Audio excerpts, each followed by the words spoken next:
Accounts receivables and accounts payables എന്നാൽ എന്താണെന്ന് നോക്കാം. ഓക്കെ, അക്കൗണ്ട്സ് റിസീവബിൾസ് നിങ്ങളിവിടെ രണ്ട് കാര്യങ്ങൾ മനസ്സിലാക്കണം. അക്കൗണ്ട്സ് റിസീവബിൾ കറണ്ട് അസറ്റ് ആണ്, അക്കൗണ്ട്സ് പേയബിൾ കറണ്ട് ലയബിലിറ്റി ആണ്. ഇത് രണ്ടും എല്ലാവർക്കും അറിയുന്ന കാര്യമാണ്, എന്നാലും അത് ഒന്ന് മനസ്സിലാക്കി വെക്കുക. പിന്നെ അക്കൗണ്ട്സ് റിസീവബിളിന് തന്നെ ട്രേഡ് റിസീവബിൾസ് എന്നും പറയാറുണ്ട്, അതുപോലെ അക്കൗണ്ട്സ് പേയബിളിന് ട്രേഡ് പേയബിൾസ് എന്നും പറയാറുണ്ട്. അപ്പോൾ നമുക്ക് ആദ്യം അക്കൗണ്ട്സ് റിസീവബിൾസ് എന്നാൽ നോക്കാം. Invoice to customers that they haven't paid at. നമ്മൾ കസ്റ്റമർക്ക് കുറച്ച് സാധനങ്ങൾ സപ്ലൈ ചെയ്തിട്ടുണ്ട്, പക്ഷേ കസ്റ്റമർ പേയ്മെൻറ്റ് തന്നിട്ടില്ല. അതാണ് അക്കൗണ്ട്സ് റിസീവബിൾസ്. നമുക്കതിന് ഉദാഹരണ സഹിതം നോക്കാം. ഫസ്റ്റ് പിന്നെ നമുക്ക് അക്കൗണ്ട്സ് പേയബിൾ എന്നാലും നോക്കാം. Invoice from suppliers that you haven paid at. നമ്മൾ കുറച്ച് സാധനങ്ങൾ സപ്ലയറുടെ നിന്ന് വാങ്ങിച്ചു, പക്ഷേ നമ്മളും പൈസ കൊടുത്തിട്ടില്ല. അവിടെ ക്രെഡിറ്റിനാണ് സാധനങ്ങൾ വാങ്ങിച്ചിട്ടുള്ളത്. ഇതാണ് അക്കൗണ്ട്സ് റിസീവബിൾസ് അക്കൗണ്ട്സ് പേയ്മെൻറ്റിൻ്റെയും ഡെഫിനിഷൻ. നമുക്കൊരു ഉദാഹരണ സഹിതം നോക്കാം. ഓക്കെ, നമ്മൾ എ എന്ന് പറയുന്ന ഒരു കമ്പനിയാണ്, മറ്റേ ബി എന്ന് പറയുന്ന ഒരു കമ്പനി കൂടി ഉണ്ട്. നമ്മൾ എ എന്ന് പറയുന്ന കമ്പനി ബി എന്ന് പറയുന്ന കമ്പനിക്ക് ഒരു കമ്പ്യൂട്ടർ സപ്ലൈ ചെയ്തു. നമ്മൾ കമ്പ്യൂട്ടർ സപ്ലൈ ചെയ്യുന്ന കമ്പനിയാണ് നോക്കുക. ഒരു 40,000 രൂപയുടെ കമ്പ്യൂട്ടർ നമ്മൾ ബി എന്ന് പറയുന്ന കമ്പനിക്ക് സപ്ലൈ ചെയ്തു. ക്രെഡിറ്റിനാണ് സപ്ലൈ ചെയ്യുന്നത്, 30 days ക്രെഡിറ്റിന്. അതായത് നമ്മൾ സപ്ലൈ ചെയ്തു, ക്യാഷ് കിട്ടിയിട്ടില്ല. അതാണല്ലോ അക്കൗണ്ട്സ് റിസീവബിൾ. ഇവിടെ നമ്മൾ ഈ 30 days എന്ന് പറയുന്നത് ചിലപ്പോൾ 45 days ആവാം, 60 days ആവാം. അത് നമ്മൾ ആ കമ്പനി ബി എന്ന് പറയുന്ന കമ്പനിയായിട്ടുള്ള ഒരു അഗ്രിമെൻറ്റിൻ്റെ ബേസിലാണ് നമ്മൾ സാധനങ്ങൾ കൊടുക്കുന്നത്. ഓക്കെ, അപ്പോൾ നമ്മൾ സാധനങ്ങൾ സപ്ലൈ ചെയ്തു. അപ്പോൾ 40,000 രൂപയുടെ സാധനങ്ങൾ സപ്ലൈ ചെയ്തു. അപ്പോൾ നമ്മൾ ബി എന്ന് പറയുന്ന കമ്പനി നമുക്ക് 40,000 രൂപ തരണം. പക്ഷെ അത് സെയിം ടൈമിൽ തന്നിട്ടില്ല. നമ്മൾ സപ്ലൈ ചെയ്ത ടൈമിൽ ഇവർ പേയ്മെൻറ്റ് തന്നിട്ടില്ല. 30 days കഴിഞ്ഞിട്ടാണ് പേയ്മെൻറ്റ് തരുന്നത്. അപ്പോൾ നമ്മൾക്ക് സാധനങ്ങൾ സപ്ലൈ ചെയ്താൽ നമ്മളത് അക്കൗണ്ട് ചെയ്യണം. നമ്മുടെ അക്കൗണ്ടിൽ നിന്ന് എന്തായി, മെറ്റീരിയൽ പോയി. അപ്പോൾ നമ്മൾ എന്തായാലും അത് അക്കൗണ്ട് ചെയ്യണം. നമ്മുടെ അക്കൗണ്ടിൽ നിന്ന് നമ്മുടെ സ്റ്റോക്കിൽ നിന്ന് സാധനങ്ങൾ കുറയണം. ഓക്കെ, അതുപോലെ ബി അത് റിസീവ് ചെയ്തു. അപ്പോൾ ബിയും ഇത് എന്ത് ചെയ്യണം, അക്കൗണ്ട് ചെയ്യണം. അപ്പോൾ അതെങ്ങനെയാണ് അക്കൗണ്ട് ചെയ്യാമെന്ന് നോക്കാം. ഞാനതിവിടെ ഒരു ഉദാഹരണത്തിന് ഇവിടെ എഴുതിയിട്ടുണ്ട്.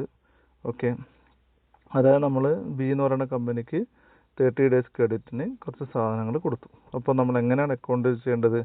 നമ്മൾ സെയിൽസിനെ ക്രെഡിറ്റ് ചെയ്തിട്ട് അക്കൗണ്ട്സ് റിസീവബിൾസിനെ ഡെബിറ്റ് ചെയ്യും. അതായത് നമ്മളാണ് സപ്ലൈ ചെയ്തിരിക്കുന്നത്, നമുക്ക് കിട്ടാനുള്ളത് എന്താണ്, അക്കൗണ്ട്സ് റിസീവബിൾ. നമുക്ക് കിട്ടാനുള്ളത് അസറ്റാണ്, അതിനെ നമ്മൾ ഡെബിറ്റ് ചെയ്യണം. അസറ്റിനെ നമ്മളെപ്പോഴും ഡെബിറ്റ് ചെയ്യണം.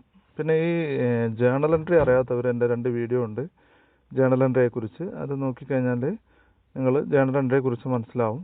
അപ്പോൾ നമുക്ക് അസറ്റ് എന്ത് ചെയ്യണം, ഡെബിറ്റ് ആണോ ക്രെഡിറ്റ് ആണോ എന്നൊക്കെ അതിൽ ഡീറ്റെയിൽ ആയിട്ടുണ്ട്. ഓക്കെ, അപ്പോൾ നമ്മൾ എ എന്ന് പറയുന്ന കമ്പനി എന്താണ് ചെയ്യേണ്ടത്?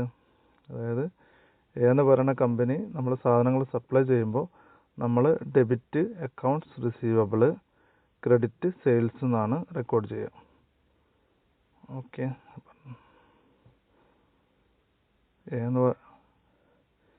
എന്ന് പറയുന്ന കമ്പനി മറ്റേ ഡെബിറ്റ് ചെയ്യുന്നത് അക്കൗണ്ട്സ് റിസീവബിൾ ക്രെഡിറ്റ് സെയിൽസ്. അതായത് നമ്മുടെ ഇൻകമാണ് ക്രെഡിറ്റ് ചെയ്യുന്നത്, ഡെബിറ്റ് ചെയ്യുന്നത് അസറ്റാണ്, അതായത് അക്കൗണ്ട്സ് റിസീവബിൾ. നമുക്ക് പേയ്മെൻറ്റ് കിട്ടാനുണ്ട്. ഇനി ബി എന്ന് പറയുന്ന കമ്പനി എന്താണ്, ബിയും അതായത് റെക്കോർഡ് ചെയ്യണം. അവരുടെ അടുത്ത് സാധനങ്ങൾ കിട്ടിയിട്ടുണ്ട്. അപ്പോൾ അവർക്ക് സാധനം കിട്ടിയത് എന്താണ്, അസറ്റാണ്. നമുക്ക് സാധനങ്ങൾ വരുമ്പോൾ അത് അസറ്റാണ്. അവരത് purchase account letter to credit എന്ത് ചെയ്യും, അക്കൗണ്ട്സ് പേയബിൾ. അപ്പോൾ അവർ പേയ്മെൻറ്റ് കൊടുക്കാനാണുള്ളത്, അപ്പോൾ അത് ക്രെഡിറ്റിൽ കാണിക്കുന്നു.